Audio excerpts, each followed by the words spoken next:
તમને પત્ર લેખન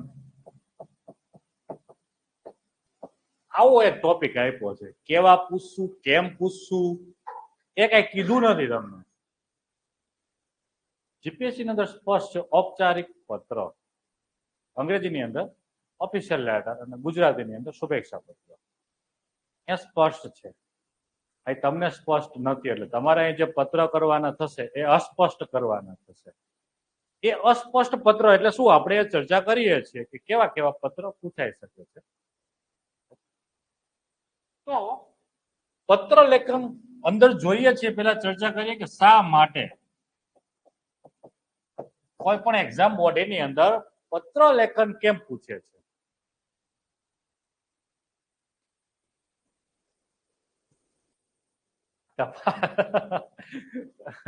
ચલો દેશી ભાષામાં કહી શકો છો કે ટપાલથી વહીવટ થાય. ગુડ.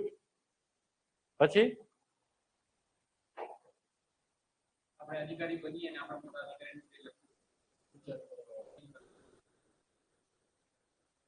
સૌથી મહત્વની વસ્તુ છે હાયરાર્કીમાં તમારે જે જાણ કરવાની હશે, માહિતી એક્સચેન્જ કરવાની હશે, માહિતી અદલ બદલ કરવાની હશે, એ પત્ર વ્યવહારથી થશે. એટલે પત્ર જોશે. ઇવન સચિવાલયમાં ડીવાયએસઓ એસઓ ને ફાઇલ મોકલે તો નોટિંગ કરે છે, એ એક પ્રકારનું પત્ર જ છે. સંક્ષેપ ભાષામાં હોય એટલે તમને સંક્ષેપીકરણ લખાવે. પણ તમે અહીંથી સચિવાલયથી ફિલ્ડ ઉપર ક્ષેત્રમાં જે કામ કરી રહ્યા છે એ લોકોને કઈ મોકલવાનું છે, સૂચના આપવાની છે, માહિતી મોકલવાની છે, મંગાવવાની, તો કેના દ્વારા મંગાવી શકાશે? પત્ર લખવો જોશે કે માનનીય આ અને હું આ માહિતી મોકલી દો.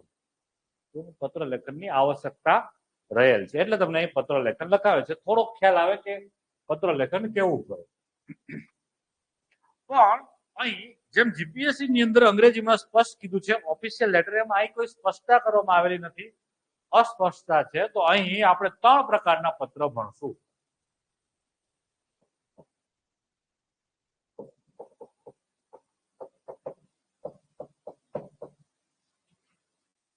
જનરલી 2 પ્રકારના પત્ર હોય છે, ઓફિશિયલ અને અનઓફિશિયલ.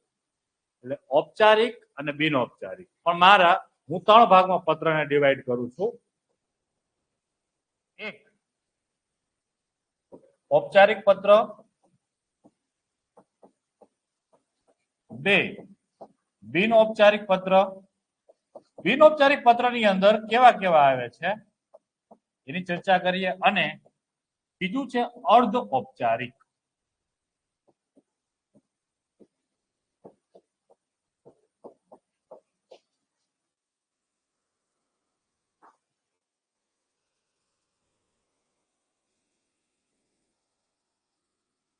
આવા 3 પ્રકારના પત્ર છે. આ મારા ઘરનું બનાવેલું ફોર્મેટ છે.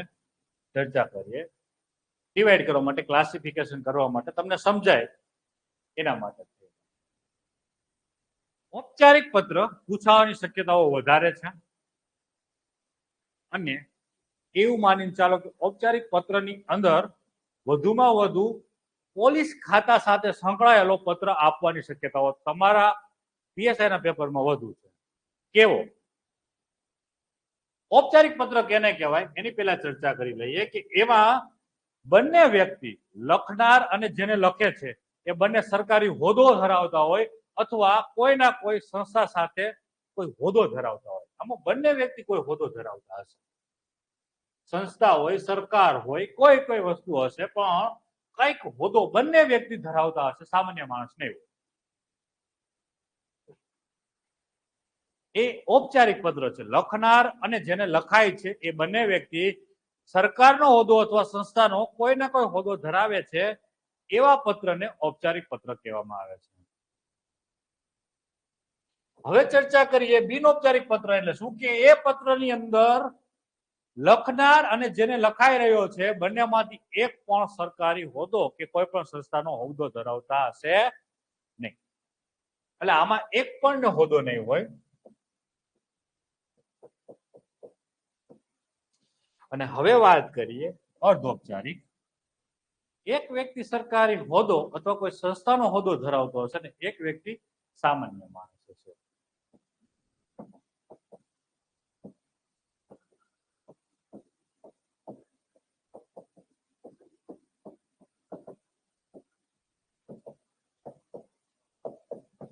અને એક સામાન્ય વ્યક્તિ.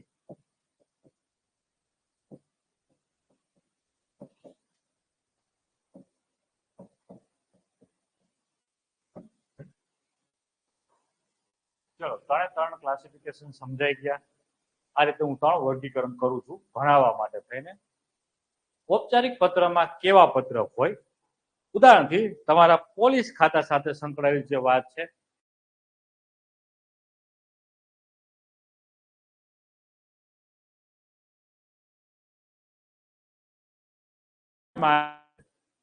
કે તમારા ક્ષેત્રમાં ગુનેગારી વધી રહી છે, એને અટકાવવા માટેના સજેશન આપતો પત્ર તૈયાર કરો.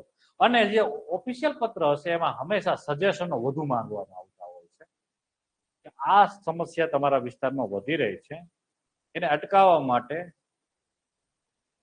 ઉપરનો વ્યક્તિ નીચેના વ્યક્તિ પાસે માંગશે. કેમ?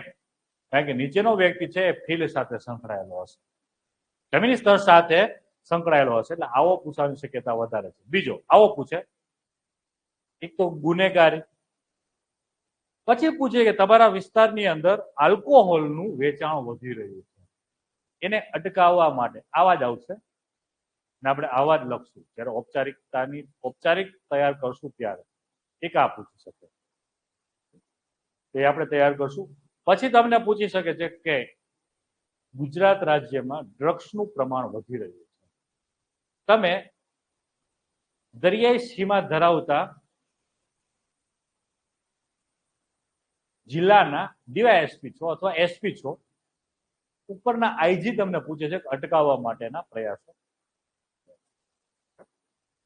કન્ટેન્ટ હું હાયરકી તમારી એક તૈયાર કરાવી દઈશ પોલીસ ખાતાની આખી.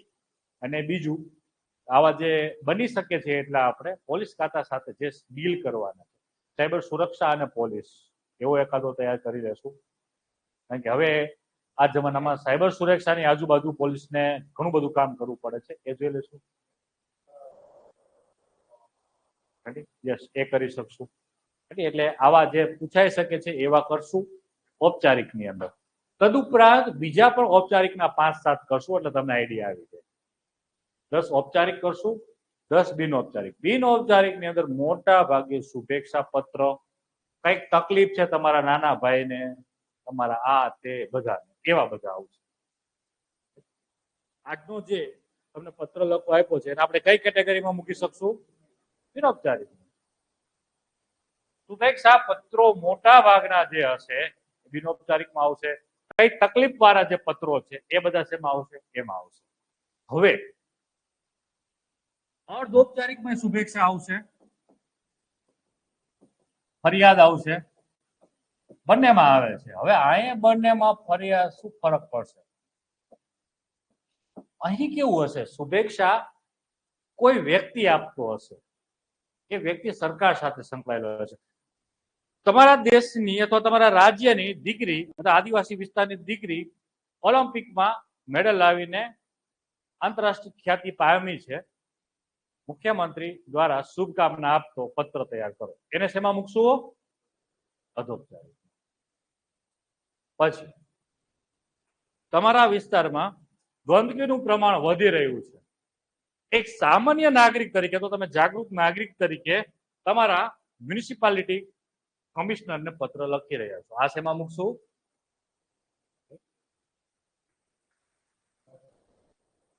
આ અર્ધૌપચારિકમાં મૂકી શકે છે. અહીં એક હોદ્દો આવે છે, અહીં બિનૌપચારિકમાં સેમે શુભેચ્છા જ આવશે, પણ અહીં કઈ હોદ્દો નહીં આવે, બીજું ઉકેલો કઈક આપવાના છે પરિવારના. બેની વચ્ચે આટલું અંતર છે. આવા પ્રકારના તમારા પત્ર પૂછાઈ શકે છે, આથી બહાર જશે નહીં.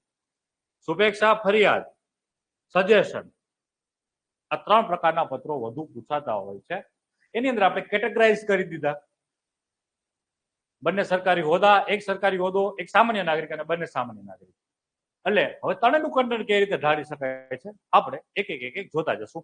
શરૂઆત કરીએ છીએ, તમને બિનૌપચારિક લખવાની સરળતા રહેશે, ત્યાંથી કરીએ છીએ. કદાચ તમને પેલો મેં કીધું લખી લ્યો જાતે, તો ખ્યાલ આવે કે કઈ રીતે લખી શકાય છે. ટ્રાય કરી હોય તો વધુ સારું રહે. ચલો, તો બિનૌપચારિક પત્રમાં આજે તમને મેં કીધું છે કે તમારો નાનો ભાઈ પરીક્ષામાં તાજેતરમાં થોડું પરિણામ વિપરીત આવેલું છે, નબળું આવેલું છે, એના કારણે તણાવ અનુભવી રહ્યો છે. એમને પ્રેરણા આપતો, એમને દિલાસો આપતો પત્ર લખો કે મારે કેટીયુ આવી હતી, તું ચિંતા ના કર.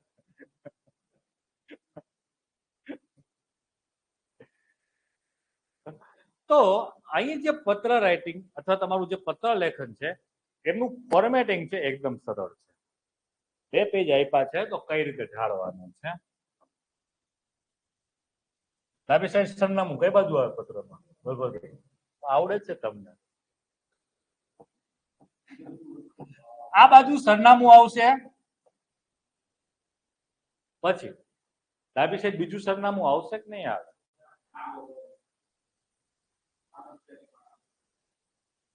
હે, બિન ઔપચારિકમાં નહીં આવે, સરનામું નહીં આવે, સંબોધન આવશે.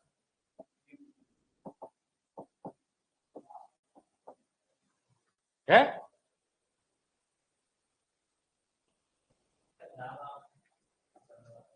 નામ નહીં લખવાનું, હું કહું છું. આ તો તમને ખાલી બેઝિક ફોર્મેટ સમજાવું છું. રેડી? આ વસ્તુ પતે છે સંબોધન. પછી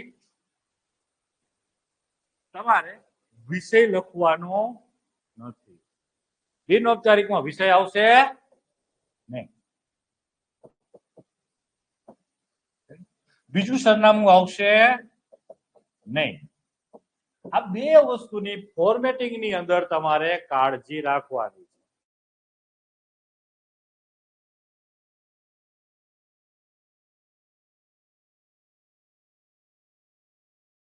છે. જોશું અત્યારે બિન ઔપચારિકમાં આટલી વસ્તુ યાદ રાખો. સરનામું જમણી સાઈડ એક આવશે, બીજું સરનામું આવશે ને અહીં સંબોધન આવશે. પછી શું આવશે? હા, એ તો સંબોધન આવી ગયું, પ્રિય મિત્ર, વાલસોયા ભાઈ, એ બધું જ. વિષય આવશે નહીં, મેં ના તો પાડી.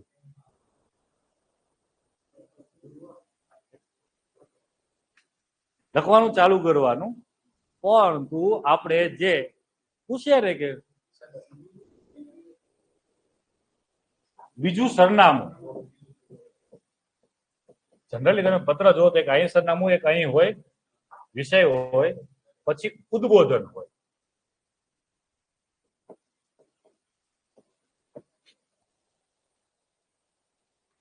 ઉદ્બોધનની અંદર તમારે એમની ખુશી મંગળ પૂછી લેવાનું, કેવો છે, કુશળ મંગળ. રેડી? એ આવી ગયું પછી તમારે ઢળવા માંડવાનું. આ વધુમાં વધુ 2 થી 3 લીટીમાં પતી જવું જોઈએ કામ. પછી તમારા 5 થી 6 લીટીના ફકરા કરતા જાઓ, બીજું પેજ પૂરું થાય ત્યાં સુધી. છેલ્લે હવે બીજા પેજની અંદર ફ્લો તમને શીખવાડું છું કઈ રીતે લખી શકાય છે. આપણે ફોર્મેટિંગ કરતા જશો એટલે તમને ફ્લો આવશે. આનું અંદર લખવાનું કોઈ ફોર્મેટિંગ નથી, અંદર વાર્તાઓ જ કરવાની છે. કેવી વાર્તા કરી શકાય છે એ શીખવાનું છે. 4 થી 5. હવે તમારું જે બીજું પેજ છે એમાં લિખિત જગ્યા રાખવાની છે. તારો વહાલો ભાઈ, મોટો ભાઈ, વહાલો ભાઈ, કઈ પણ આટલી જગ્યા રાખવાની છે. એનાથી ઉપરની 2 થી 3 લીટી છે એમાં થોડું કહેવાનું કે મેં તને જે વાત કરી છે એનું તું પાલન કરીશ અને આવનારા સમયમાં એમાંથી બહાર નીકળીને તારું ભવિષ્ય, તારી કારકિર્દી, બધું એવું એક કરી શકાય છે. રેડી? 2 થી 3 લીટી એટલે આટલી જગ્યા તમારે ફોર્મેટિંગ ની અંદર ગણાય. હવે અંદર જે વાતો કરવાની છે એ વાર્તા જેવું છે. હું જનરલી ના પાડું છું વાર્તા કરવાની, પણ અહીં વાર્તા કરવાની છૂટ આપીશ. કેવી વાર્તા શીખવાડું છું. તો આ ફોર્મેટિંગ ને જોતા જ જઈએ. જમણી સાઈડ ઉપર તબક્કો. હવે તમને એમ થશે સાહેબ નામ લખી દઈએ કુલદીપ, નામ લખી દઈએ બલભદ્ર, પણ લખવાનું નહીં. કારણ કે ગામનું નામ આ તે કઈ લખવું નહીં. પિનકોડે લખવાની જરૂરિયાત નથી. ફોર્મેટિંગ ની અંદર અવક પછી આ રીતે કરી દો સરનામું 1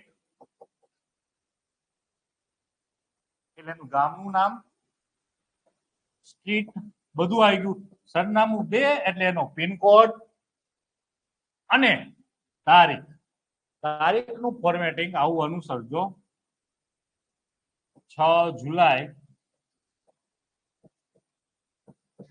2023 પૂર્ણ વિરામ.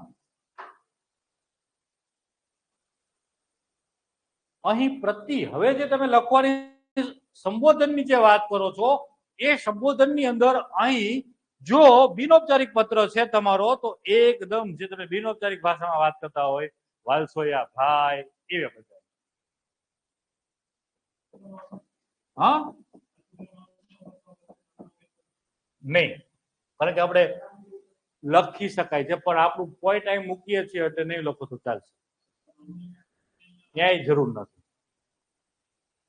છોકરાઓ મૂકે છે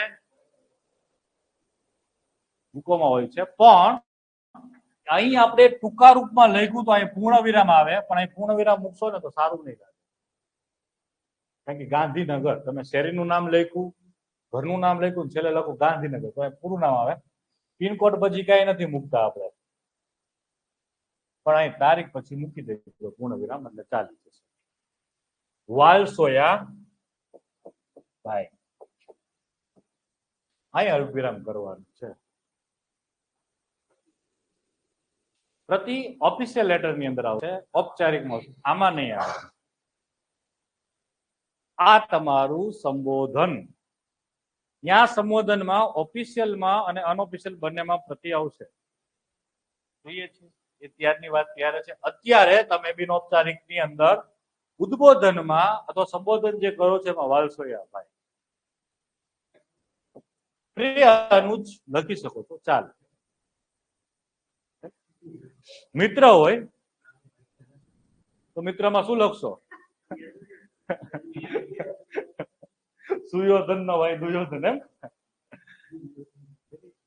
એટલે આના વધારે કઈ માર્ક હોતા નથી.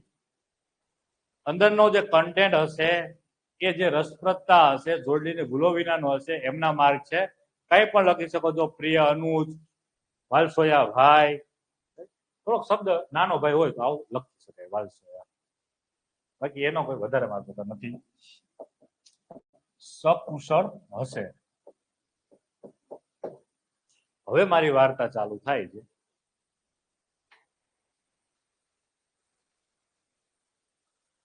સકુશળ હશે લખે પછી ઉદ્ગાર મૂકી દેવાનું.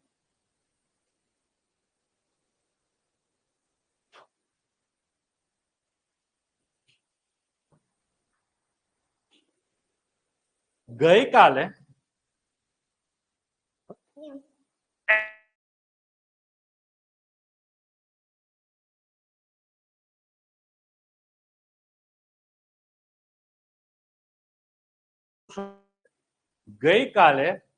મમ્મી સાથે વાતચીત થયેલી હતી ત્યારે જાણવા મળ્યું છે કે ધોરણ 11ની 6 માસિક પરીક્ષામાં તારું પરિણામ કહેવાનું નહીં કેટલામાં દાંડી મારી છે. શું તારું પરિણામ તારી અપેક્ષા કરતા થોડું ઓછું આવેલું છે, એના કારણે તું હાલ ચિંતા અનુભવી રહ્યો છે. લખી દઉં, સમજાઈ શું હતું? હવે હું ભૂલી ગયો.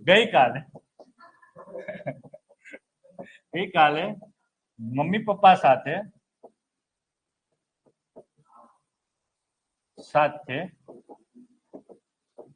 વાતચીત દરમિયાન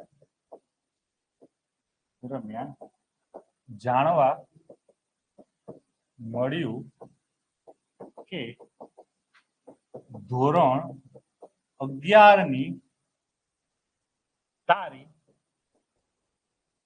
અર્ધવાર્ષિક પરીક્ષાનું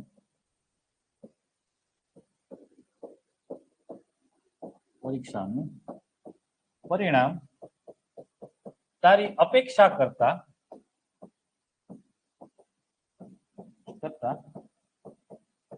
ઓછું આવ્યું હોવાથી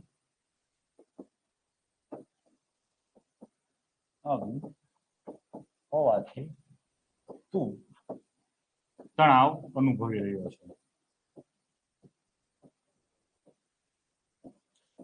હવે એને મોટિવેટ કરવાનો છે. થઈ જાવ સંજય. શું નામ છે? શું નામ છે? બોલો સંજય. સંદીપ મહેશ્વરી અને આપણા ગુજરાત સંજય રાવલ. હા થઈ જાવ સંજય રાવલ. આવી ગયું સકુશળ હશે. આવી ગયું. મજામાં હોઈશ. પાછળ ને પાછળ સીધું મેન વાત ઉપર આવી જવાનું, કારણ કે અંદર આપણે વાર્તા મોટિવેટ કરવાનો છે.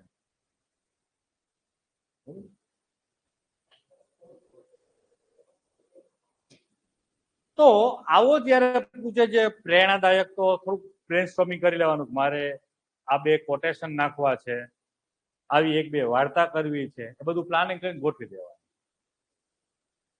અને જ્યારે તમે મોટિવેટેડ કરો છો ત્યારે તમારી જાતને, તમે કંઈક સફળ હોવા જોઈએ ને, તો કોઈકને મોટિવેટ કરી શકાય. તો તમે કઈક તીર માર્યા છે એ બતાવવું પડે. આ બધી વસ્તુની ગ્રેવી છે. મોટિવેટેડ કેમ કરી શકાય છે? આપણે 12માં 4 વિષયમાં દાંડી મારી હોય, નાના ભાઈને કેમ મોટિવેટ? હા, એવી પરિસ્થિતિ. એથિક્સ ની અંદર કોન્સેપ્ટ છે સમાનુભૂતિ.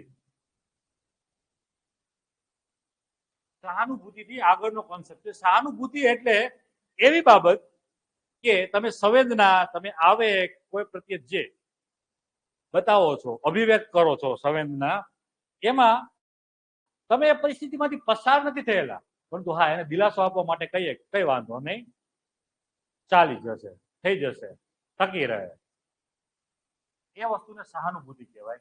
પરંતુ તમે પણ એ વસ્તુમાંથી પસાર થયા છો, બહાર નીકળ્યા છો, અને પછી સંવેદના વ્યક્ત કરો છો, એમને દિલાસો આપો છો, આશ્વાસન આપો છો, એવી ઘટનાને કહેવાય સમાનુભૂતિ. સમ એટલે કે પોતાના જેવી જ અનુભૂતિ થતી હોય એ. ઉદાહરણથી સમજાવું કે હું જીપીએસસી ની અંદર ફાઇનલ પરીક્ષામાં અથવા ઇન્ટરવ્યુમાં કે મેન્સની અંદર રહી ગયેલા કોઈ છોકરાને મોટિવેટેડ કરતો હોય, તો હું એ ઘટનાને સમાનુભૂતિની સાથે સમજાવી રહ્યો હોય, કારણ કે હું એ ચક્રમાંથી પસાર થયો છું.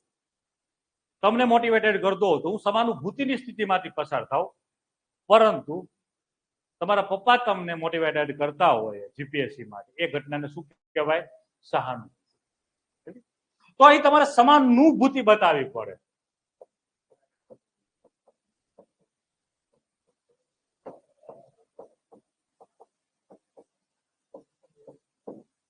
એટલે અહીં તમારે આ લાવવું પડશે. તો એને કહી દઉં કે આ વસ્તુ થઈ છે. કેમ થઈ છે? કારણોથી સમજાવો.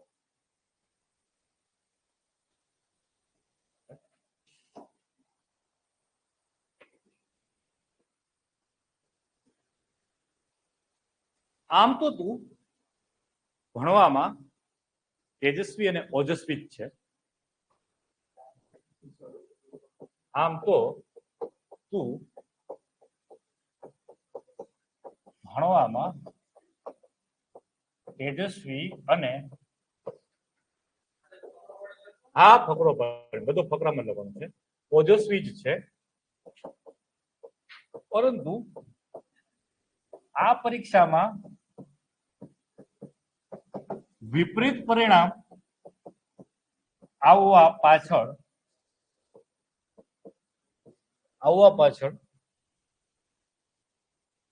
કદાચ તારી ના દુરસ્ત તબિયત અથવા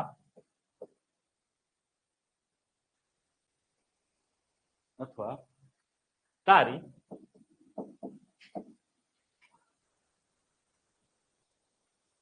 અશિસ્તપૂર્ણ જીવનશૈલી હોઈ શકે છે.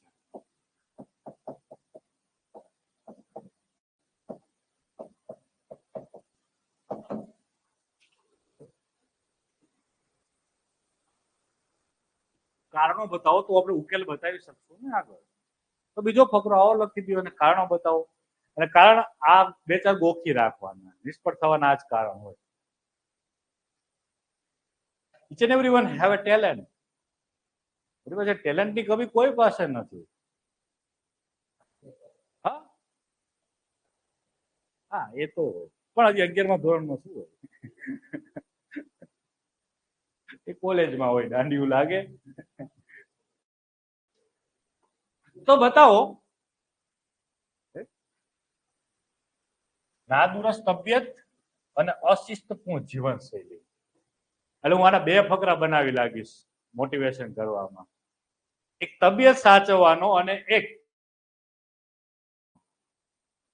જે કારણો ખોલો છો, લખો છો, ત્યાંથી આગળ આપણે ફ્લોમાં જવાનું. પહેલા તો તું એક લડાયક યોદ્ધો છે. હવે મોટિવેટેડ ચાલુ કરવા.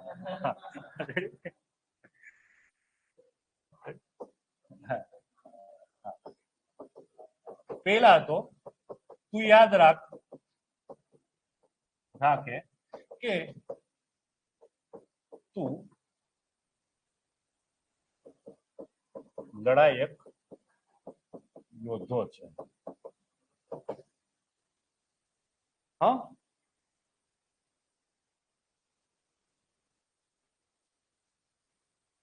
જ્યારે ધોરણ 10 ની વાર્ષિક પરીક્ષા સમયે અથવા બોર્ડની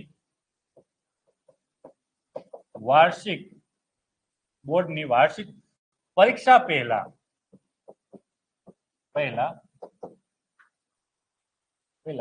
તું પરિણામથી ચિંતાના લીધે, તો પરિણામની ચિંતાના લીધે તું તણાવ અનુભવી રહ્યો હતો.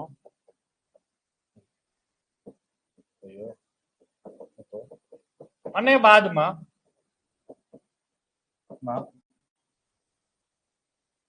બોર્ડની પરીક્ષામાં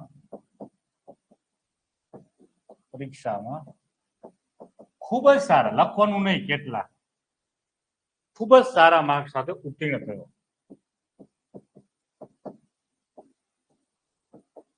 માર્ક્સ સાથે ઉત્તીર્ણ થયો હતો. અને યાદ રાખે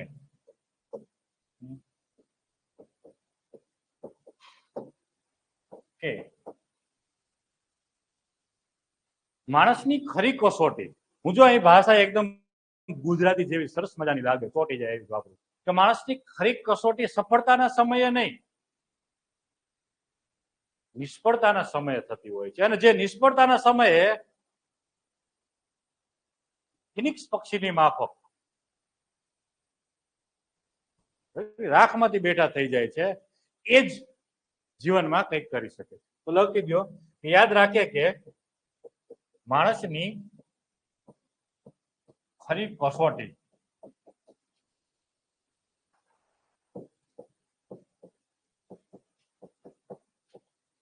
ના સમયે નહીં, પરંતુ સોરી, સફળતાના સમયે નહીં, અહીં સફળતા નથી, પરંતુ નિષ્ફળતાના સમયે થતી હોય છે.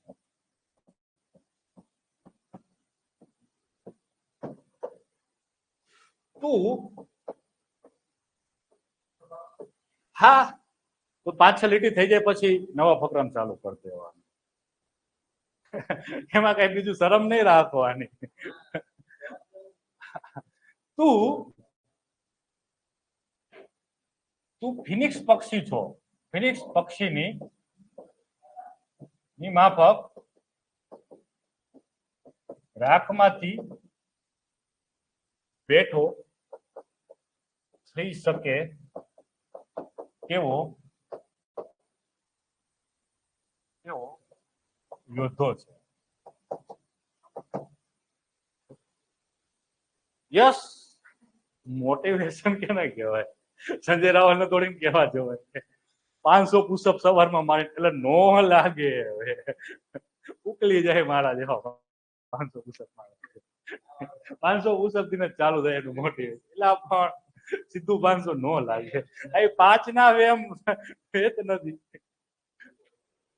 તું ફિનિક્સ પક્ષીની માફક રાખમાંથી બેઠો થઈ શકે તેવો એક યોદ્ધો છે. હા, સૌ પ્રથમ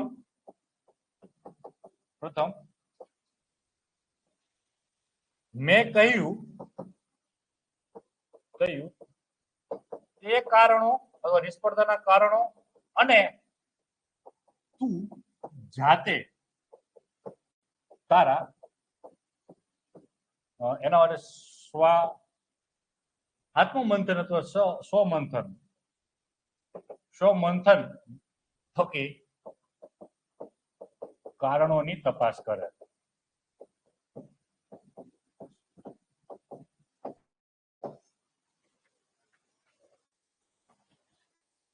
પછી તમે લખી શકો છો વિદ્યાર્થી જીવનમાં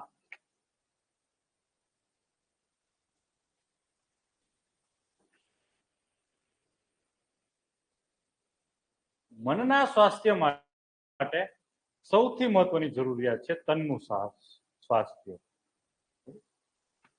હવે ધીમે ધીમે ચાલુ કરો. હવે એને સમજાવો. વિદ્યાર્થી જીવન દરમિયાન યાદ રાખે કે મનના સ્વાસ્થ્ય માટે તનનું સ્વાસ્થ્ય ખૂબ જ જરૂરી છે. તદુપરાંત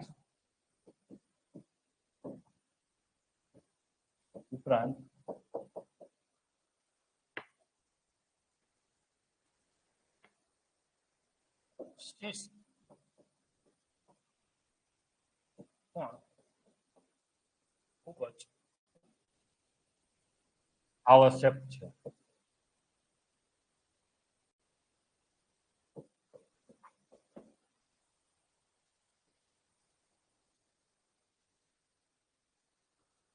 દુનિયાના કોઈ સફળ માણસ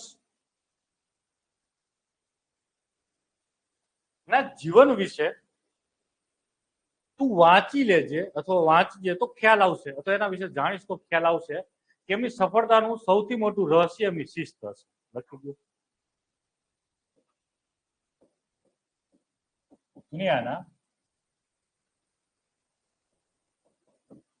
કોઈ પણ સફળ માણસની સફળતાની ચાવી, સફળતાની કુંજી, કોઈ પણ શબ્દ વાપરી શકો છો, કુંજી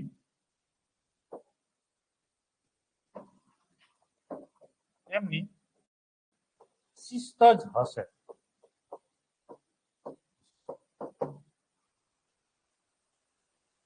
એટલે સ્વામી વિવેકાનંદ કહેતા કે મને તન અને મનથી અને એક શિસ્તબદ્ધ, તાલીમબદ્ધ 100 યુવા આપો, હું દેશ બદલી દઈશ. લખી દો. હે નથી કહેતા? કોઈ પણ લખી દો. કોઈ પણ મહાપુરુષનું નામ લખી શકાય છે. તો કે નથી કહેતા આપો. સમજાય? એટલે સ્વામી વિવેકાનંદ કહેતા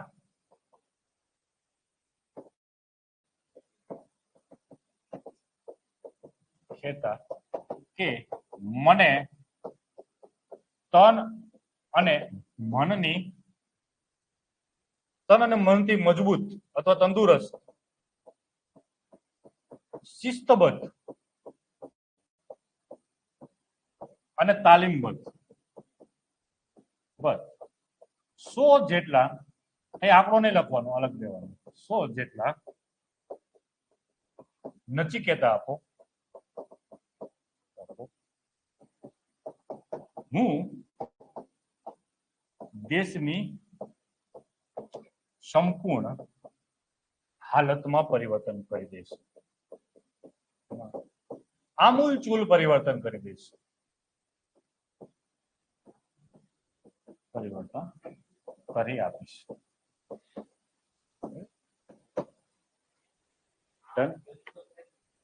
આમૂલ ચૂલ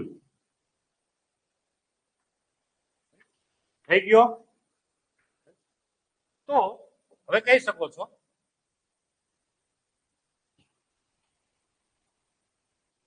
તું સૌ પ્રથમ તારા દિનચર્યામાં શબ્દ વાપરો. તારી દિનચર્યામાં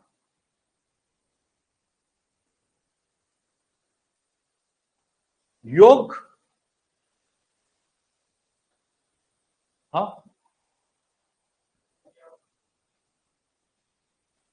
અને લખી શકો છો, કોઈ વાંધો નથી. એના કરતા અંડરલાઈન કરી દેવાની.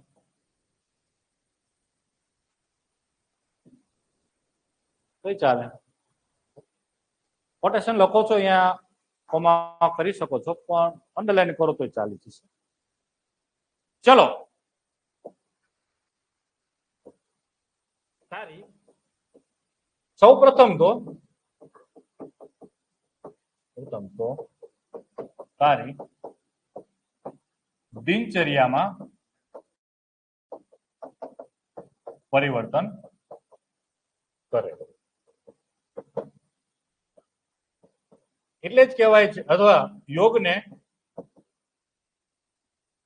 રોજિંદા જીવનમાં વણી લે. યોગ ભગાડે રોગ, એટલે તો આપણા પ્રાચીન શાસ્ત્રમાં કહેવાનું છે, યોગ ભગાડે રોગ. એવું એટલે જ આપણા પ્રાચીન શાસ્ત્રોમાં કહેવાયું છે. હા, પછી કહી દો કે જો યોગને જીવનનો મહત્વપૂર્ણ હિસ્સો બનાવી લઈશ તો તારી જે જીવનશૈલી છે એ આપોઆપ શિસ્તબદ્ધ થઈ જશે. જો વહેલી સવારમાં જ યોગને જીવનનો મહત્વપૂર્ણ હિસ્સો બનાવી રહેશે તો જીવનશૈલી આપોઆપ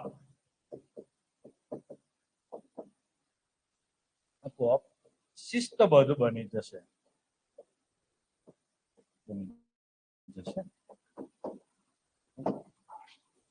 હવે આવી જાઓ છેલ્લા ફકરામાં.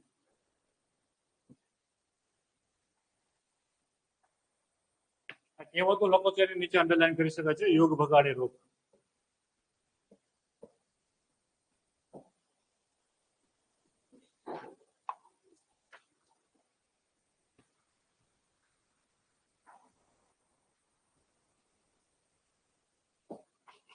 હવે આશ્વાસન દિલાસો આપો.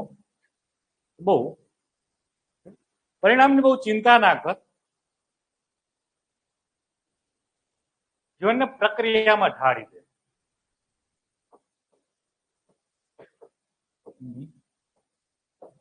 બહુ ચિંતા ન કરે.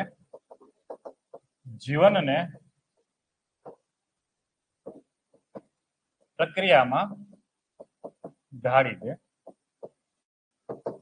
તને યોગ અને શિસ્તબદ્ધ જીવન થકી સફળતાની ચાવી મેળવી શકાય. તે માટે બે પુસ્તકો તને મોકલી રહ્યો છું.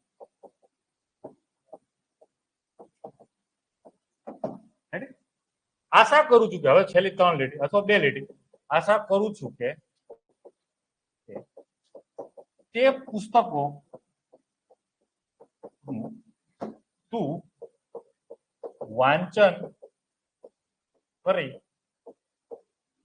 વાંચન મનન અને ચિંતન કરી શબ્દ ભેગો લખો વાંચન મનન ચિંતન કરી જીવનમાં પરિવર્તન લાવવા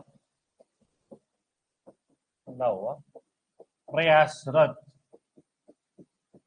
રહીશ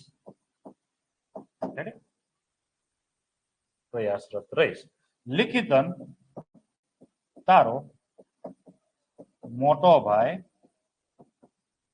અબ ક આ ના ભૂલતા આ ફોર્મેટિંગ નો ભાગ છે આ નહીં કરો તો માર્ક કાપી લેશે ફટાક દે આખું બધું સારું ગયું છે ફોર્મેટિંગમાં જો એને ભૂલ લાગી તો ફોર્મેટિંગના વધુ માર્ક નથી પણ કાપવામાં શરમ નથી રાખતા લખ્યું હોય તો વધારે માર્ક આપી નથી દેતા માર્ક અહીં કન્ટેન્ટ અને રસપ્રદતાના છે ફોર્મેટિંગમાં ભૂલ કરશો તો માર્ક સીધા 5 આવતા હશે 10 માંથી કે 6 આવતા હશે તો 2 અઢી મૂકી દેશે શરમ નહીં કરે અને લખ્યું હોય છે બહુ સારું ફોર્મેટિંગ ગમે એવો વાલ્સ હોય અને પ્રિય અનુજ ને તો એના કઈ કન્ટેન્ટ વિના એવું નથી કે એના 5 કે 6 મૂકી દેશે એટલે કાપવામાં ભૂલ શરમ નહીં કરે એટલે ખાસ કાળજી રાખજો આવું આનું ફોર્મેટ બની શકે છે આનું કોઈ ફોર્મેટિંગ નથી બધી વાતો જ કરવાની છે જે આજુબાજુમાં દેખાય છે સ્વામી વિવેકાનંદ આવે શિસ્ત આવે તાલીમ આવે કારણો જે હશે એ બતાવવાના ઉકેલો બતાવો થોડું મોટિવેશન આપો પ્રેરણા આપો જેવો ડિમાન્ડ છે પ્રમાણે ઢાળતા જશો 4, 5, 10 કરશું એટલે તમને ખબર પડી જશે વિકલ્પ નહીં આપે પત્રમાં નિબંધ સિવાય એકેય જગ્યાએ તમને કોઈ પણ પ્રકારનો 2 માંથી 1 લખો 3 માંથી 1 લખો એવો વિકલ્પ નહીં આપે નિબંધમાં 5 માંથી 1 લખો એટલે હું જેટલા તે નિબંધ કરાવું છું ગોખી નાખજો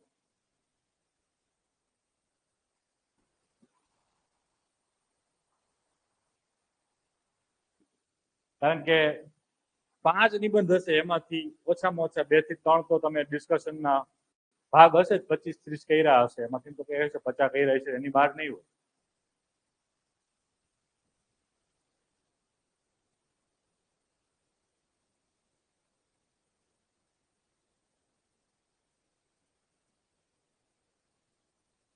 નહીં આવે ઔપચારિકમાં યસ કરવું જોશે બીજા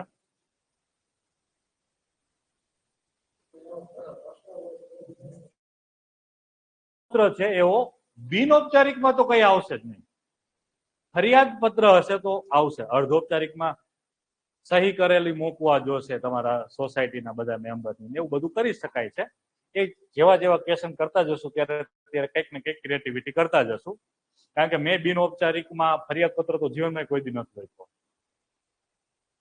પણ કંઈક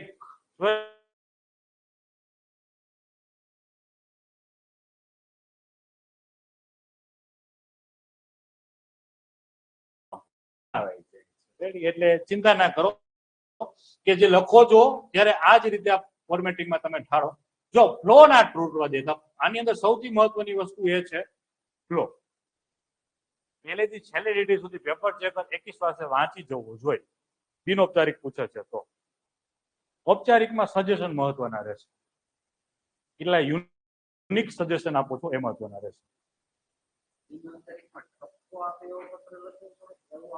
નહીં ઠપકા વાળો નહીં આવે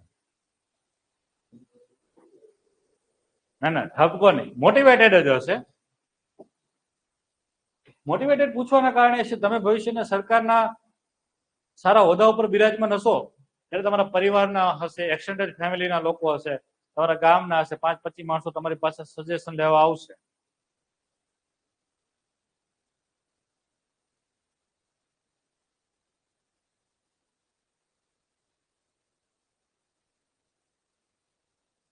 પણ થઈ જાય છે 2 વર્ષ આપી શકાય છે 2 વર્ષે સમજી જવું જોઈએ વોટ નેક્સ્ટ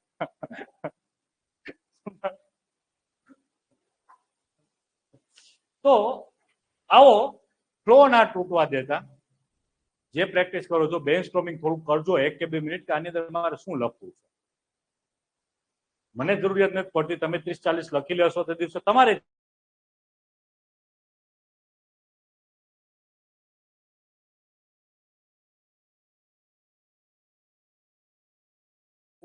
લખી શકાય છે આવા તેવા. હવે આવતીકાલે આ ઘરેથી લખીને આવવાનું છે ને બેઠે બેઠું કન્ટેન્ટ લખવાનું નથી.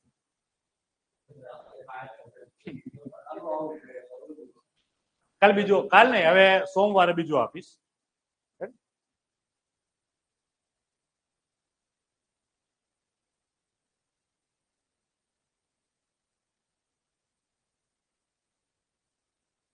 સોમ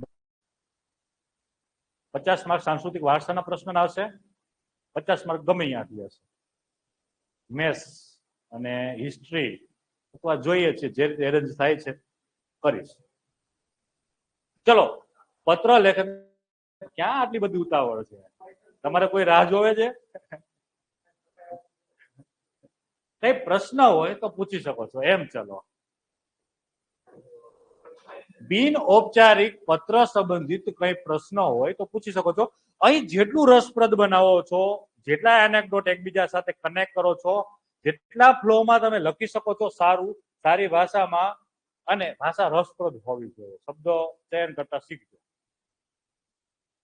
ચલો, કઈ પ્રશ્ન હોય તો પૂછી શકો છો. આ ફોર્મેટને આ રીતે જ લખજો, ગોખતા નહીં. કોઈ વસ્તુ ગોખવાનું નહીં, કનેક્ટ કરતા શીખવાનું. 3 કે 4 વસ્તુની કાળજી રાખવાની છે. ભાષા, એક રસપ્રદતા, અને રસપ્રદતા માટે એનેક્ડોટ,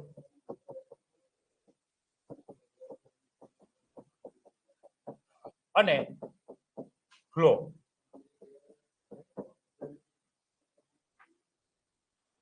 4 થી 5 કરવાનું છે. આટલું તમે નહીં લખી શકો. મેં થોડું મોટું થઈ ગયું. 4 થી 5 ફકરામાં તમારું પતી જવું જોઈએ. અહીં મેં 2 ફકરા કર્યા.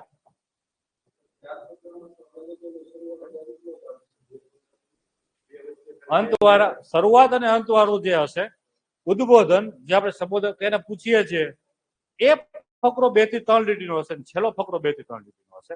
વચ્ચે 4 થી 5 ફકરાઓ તમે કરી શકશો તો પણ, કારણ કે આના માટે વધારે જગ્યા તમારે ફાળવવાની નથી. ફોર્મેટિંગ બહુ છૂટું છૂટું કરવાનું નહીં.